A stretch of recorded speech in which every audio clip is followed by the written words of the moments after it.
سلطنت نور محل میں ایک عظیم الشان شاہی محل جس کے حکمران بادشاہ زرکام تھے۔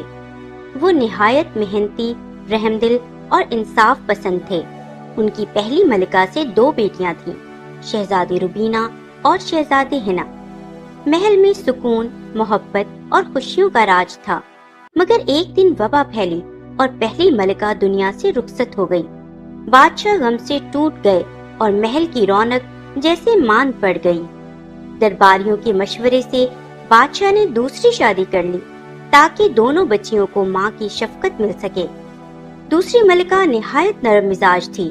کچھ عرصے بعد اس کے ہاں ایک بیٹی پیدا ہوئی جس کا نام سائرہ رکھا گیا، لیکن تقدیر کو کچھ اور منظور تھا۔ سائرہ ابھی گود میں ہی تھی کہ اس کی والدہ بھی اس دنیا سے رخصت ہو گئیں۔ سائرہ کی ماں کے انتقال کے بعد ایک عجیب بات سامنے آئی۔ ننھی شہزادی نہ رو کر آواز نکالتی، نہ ہنستے ہوئے کوئی لفظ ادا کرتی۔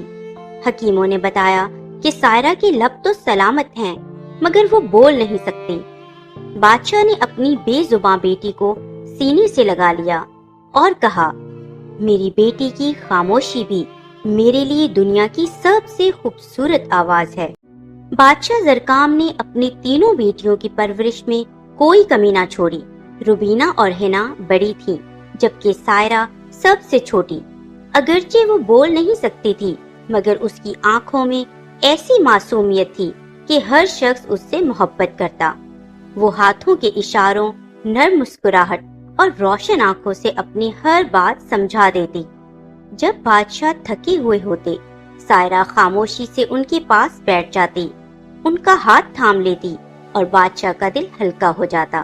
وقت گزرتا گیا، روبینہ اور ہنا جوان ہو گئیں اور سائرہ بھی 12 برس کی سمجھدار اور نہایت ہنرمند شہزادی بن گئی۔ مگر برسوں کی ذمہ داریوں اور غم نے بادشاہ کو کمزور کر دیا۔ ایک دن وہ بیمار پڑ گئے۔ اپنی آخری رات انہوں نے تینوں بیٹیوں کو اپنے پاس بلایا۔ سائرہ ان کی بستر کے پاس بیٹھ گئی اور آنسو بھری آنکھوں سے انہیں دیکھنے لگی۔ بادشاہ نے اس کے سر پر ہاتھ رکھا اور کہا، میری خاموش بیٹی، اللہ تمہاری حفاظت کرے۔ ایک دن تمہاری سچائی خود تمہارے لیے بولے گی۔ یہ کہہ کر بادشاہ ہمیشہ کے لیے دنیا سے رخصت ہو گئے۔ اس دن کے بعد محل کی دیواریں بھی سائرہ کو اجنبی لگنے لگیں۔ بادشاہ کے انتقال کے بعد روبینہ اور ہنا نے محل کے انتظامات سنبھال لیے۔ شروع میں انہوں نے نرمی دکھائی، لیکن آہستہ آہستہ ان کے دل کا حسد ظاہر ہونے لگا۔ وہ دیکھتی تھی کہ سائرہ خوبصورت بھی ہے، ہنرمند بھی، اور محل کے خادم بھی اسے بہت چاہتے ہیں۔ ایک صبح سائرہ اپنے والد کے خالی شاہی کمرے میں بیٹھی تھی کہ روبینہ نے سخت لہجے میں کہا، اب ہم صرف شاہی خزانے پر نہیں رہ سکتے، آج سے تم شاہی لباس تیار کرو گی اور ہم انہیں بازار لے جا کر فروخت کریں گی۔ سائرہ نے خاموشی سے سر جھکا دیا۔ وہ ہمیشہ کی طرح کچھ نہ بول سکی۔ سائرہ کی زندگی بدل گئی۔ وہ صبح سویرے اٹھتی، محل کے صحن میں جھاڑو دیتی، پھول سجاتی، باورچی خانے میں مدد کرتی، پھر شاہی کمرے میں بیٹھ کر ریشم، موتیوں اور سنہری دھاگوں سے نفیس لباس تیار کرتی۔ اس کی انگلیاں اتنی مہارت سے چلتی تھیں جیسے بہتے پانی کی روانی۔ ہر لباس ایک شاہکار ہوتا۔ روبینہ اور ہنا وہ لباس بازار لے جاتی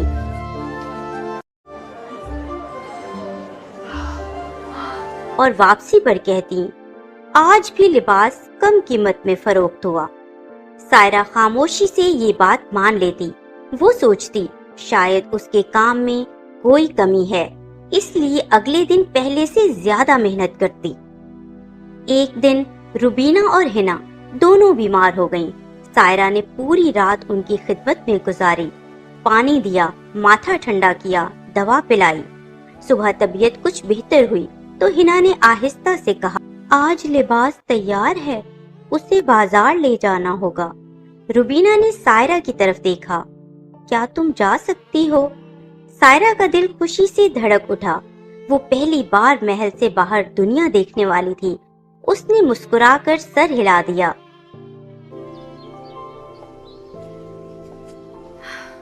بازار رنگوں، خوشبوؤں اور آوازوں سے بھرا ہوا تھا۔ جب سائرہ شاہی لباس لے کر پہنچی تو کئی سوداگر اس کے گرد جمع ہو گئے۔ یہ لباس کس نے بنایا ہے؟ کیا خوبصورت کڑھائی ہے! میں سب سے زیادہ قیمت دوں گا۔ سائرہ حیران رہ گئی۔ اسے پہلی بار معلوم ہوا کہ اس کا کام نہایت قیمتی ہے۔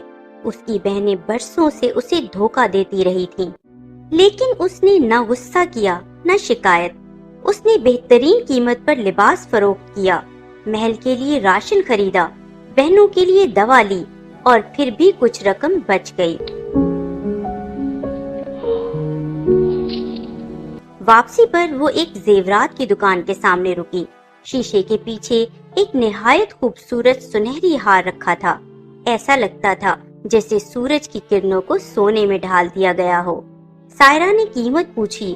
ہار بہت مہنگا تھا۔ اس نے ایک حسرت بھری نظر ڈالی اور خاموشی سے آگے بڑھ گئی۔ کچھ دور ایک بوڑھی عورت بیٹھی تھی۔ اس کے سامنے مٹی کے کئی مرتبان رکھے تھے۔ بوڑھی عورت نے محبت سے کہا، بیٹی، ان میں سے ایک اپنے ساتھ لے جاؤ۔ سائرہ نے ایک سادہ سا مرتبان پسند کیا۔ قیمت معمولی تھی۔ وہ اسے خرید کر محل واپس لے آئی۔ روبینہ اور ہنا نے اسے دیکھ کر طنز کیا۔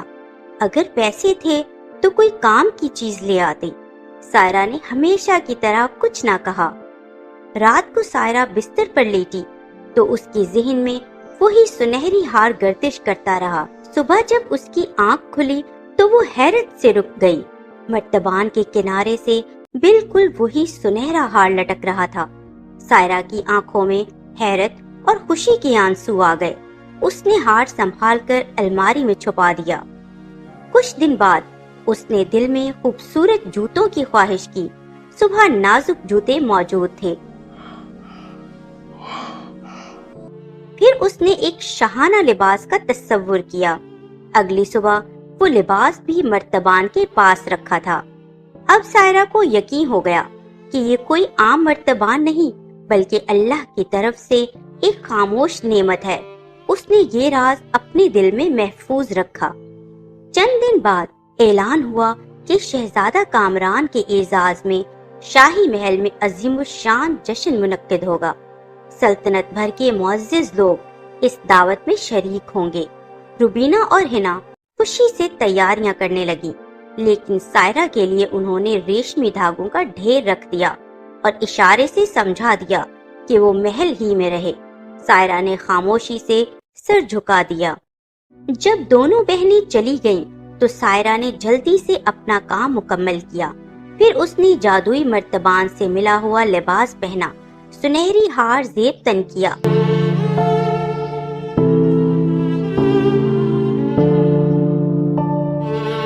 نازک جوتے پہنے اور اوپر سے ایک سیاہ چادر اوڑھ لی تاکہ کوئی اسے پہچان نہ سکے۔ وہ خاموشی سے جشن کی طرف روانہ ہو گئی۔ محل روشنیوں سے جگمگا رہا تھا، خوشبوئیں فضا میں بکھری ہوئی تھیں، موسیقی گونج رہی تھی۔ جب سائرہ ہال میں داخل ہوئی تو سب کی نظریں اس پہ ٹھہر گئیں۔ شہزادہ کامران جو دربار کے زینے پر کھڑا تھا اسے دیکھ کر حیران رہ گیا۔ وہ فوراً اس کی طرف بڑھا۔ محترمہ، کیا آپ میرے ساتھ رقص کریں گی؟ سائرہ بول نہ سکتی تھی۔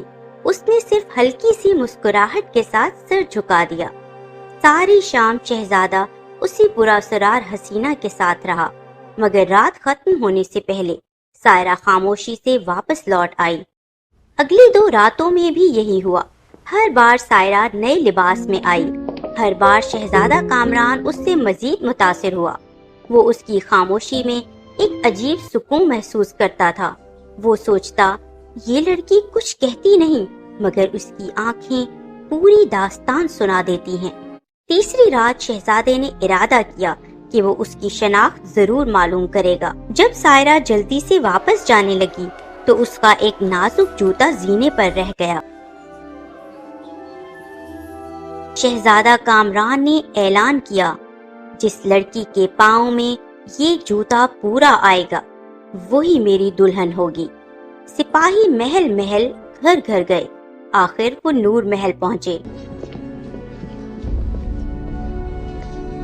روبینہ اور ہنا نے باری باری جوتا پہننے کی کوشش کی مگر جوتا کسی کے پاؤں میں نہ آیا۔ سائرہ ایک طرف خاموش کھڑی تھی۔ شہزادے نے اسے دیکھا اور نرمی سے کہا، کیا آپ بھی اسے آزما سکتی ہیں؟ روبینہ بول اٹھی، یہ تو ہماری چھوٹی بہن ہے اور بول بھی نہیں سکتی۔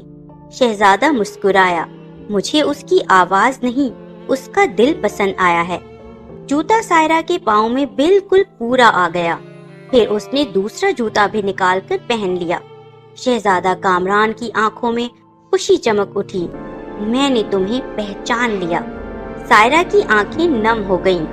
شہزادے کے سامنے حقیقت آہستہ آہستہ کھل گئی۔ محل کے خادموں نے بتایا کہ سائرہ برسوں سے محنت کرتی رہی اور اس کی بہنیں اس کی کمائی خود رکھتی رہیں۔ روبینہ اور حنا شرمندہ ہو گئیں۔ انہوں نے سائرہ کے قدموں میں بیٹھ کر معافی مانگی۔ سائرہ نے انہیں دیکھا، اس کی آنکھوں میں نہ غصہ تھا نہ شکایت۔ اس نے دونوں کو اٹھایا اور گلے لگا لیا۔ وہ بول نہیں سکتی تھی مگر اس کی معافی نے سب کچھ کہہ دیا۔ چند دنوں بعد شاہی محل میں سائرہ اور شہزادہ کامران کی شادی دھوم دھام سے ہوئی۔ سائرہ دلہن بنی تو یوں لگتا تھا جیسے چاند زمین پر اتر آیا ہو۔ شہزادہ کامران ہمیشہ اس سے محبت اور احترام سے پیش آتا۔ وہ اس کے اشاروں کو سمجھنا سیکھ گیا۔ رفتہ رفتہ دونوں کو الفاظ کی ضرورت ہی نہ رہی۔ سائرہ ملکہ بنی تو اس نے محل کے دروازے یتیموں، ضرورت مندوں اور بے سہارا لڑکیوں کے لیے کھول دیے۔ اس نے ایک شاہی مدرسہ قائم کیا جہاں ہر بچی کو ہنر سکھایا جاتا۔ روبینہ اور حنا بھی بدل گئیں۔ وہ سائرہ کے ساتھ نیکی کے کاموں میں شریک ہونے لگیں، اور سائرہ، وہ آج بھی زیادہ نہیں بولتی تھی، لیکن اب پورا ملک جان چکا تھا کہ بعض اوقات خاموش لوگ دنیا کی سب سے خوبصورت اور سچی کہانی لکھتے ہیں۔